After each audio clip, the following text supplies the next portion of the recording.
अब बात करेंगे महाराष्ट्र के पुणे शहर की, जहां इन दिनों समान नागरिक कानून का मुद्दा गरमाया हुआ है। दरअसल पुणे से सटे पिंपरी चिंचवड शहर में समान नागरिक संहिता कानून लागू करने की मांग को लेकर संयुक्त प्रतिष्ठा की ओर से बैठक का आयोजन किया गया। इस बैठक में आगामी रणनीति तय की गई। आपको बता दें कि पुणे में समान नागरिक संहिता कानून लागू करने और भ्रष्टाचार पर रोक लगाने की मांग लंबे समय से हो रही है। समान नागरिक संहिता का अर्थ है देश के हर नागरिक पर एक समान कानून लागू होना, चाहे वह किसी भी धर्म या जाति का हो। अभी देश में अलग अलग मजहबों के लिए अलग अलग पर्सनल लॉ है, लेकिन समान नागरिक संहिता लागू होने के बाद सभी मजहबों के लोगों को एक जैसे कानून का पालन करना पड़ेगा। हमारे देश में सभी धर्म और परंपरा के नाम पर अलग अलग नियमों को मानने की छूट है, लेकिन यूनिफॉर्म सिविल कोड लागू होने के बाद विवाह, तलाक, बच्चा गोद लेने और संपत्ति के बंटवारे जैसे विषयों में सभी नागरिकों के लिए नियम एक समान होंगे। वैसे इसके लागू होने से नागरिकों के खान पान, पूजा, इबादत, वेशभूषा आदि धर्म परंपराओं पर कोई फर्क नहीं पड़ेगा। इस कानून को लागू करने को लेकर पुणे में आने वाले दिनों में आंदोलन देखने को मिल सकते हैं।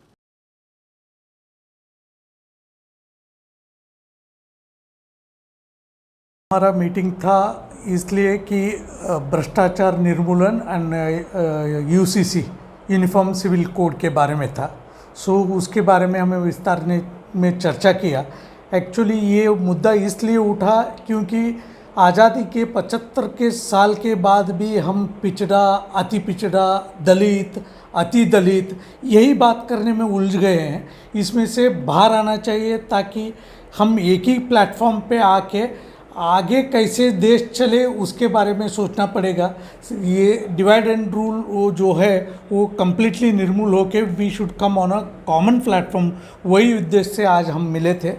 संयुक्त प्रतिष्ठेच्या मार्फत आम्ही समान नागरिक कायदा व भ्रष्टाचार मुक्त पारदर्शक भारत यासाठी जनजागृती आणि आंदोलन करण्याच्या एक तयारीत आहोत। ऑलरेडी याच्यासाठी बरेच वेळ मीटिंग आमचे झालेले होते, बैठक पण झालेले आहेत। याच्यासाठी आम्ही आता नवरात्रीच्या कार्यक्रमामध्ये जे आता महिजा लांडगे असतील, विलास शेठ लांडे आहेत, योगेश भाऊ लोंढे आहेत, सीमाताई साबळे आहेत, अशा ठिकाणी बरेच वेळेस आम्ही जाऊन आलेलो आहोत। त्यांच्या थ्रू पण आम्ही भरपूर लोकांपर्यंत पोहोचलेले आहोत। आतापर्यंत आम्ही महाराष्ट्र, कर्नाटक, आंध्र प्रदेश, तेलंगणा, उत्तर प्रदेश, पंजाब या इतक्या राज्यांपर्यंत आम्ही पोहोचलेलो आहोत।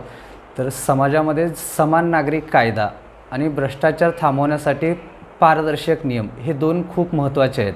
तर त्यासाठी आम्ही आजची बैठक बोलवली होती।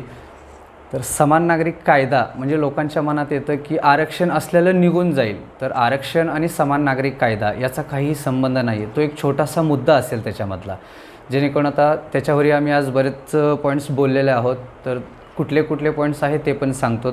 ॲक्च्युली आज दादांचा उद्या वाढदिवस आहे, आज ते पण येणार होते याच्यासाठी, पण नेमकं त्यांचे आम्हाला एक काहीतरी एक सुद्धी भेटली त्यामुळे ते आलेले नाही आहेत। तर ती मीटिंग आमची कॅन्सल झाली, त्यामुळे आमचे जे काही पदाधिकारी आहोत आम्ही एवढेच लोकांमध्ये मीटिंग आम्ही संपवत आहोत।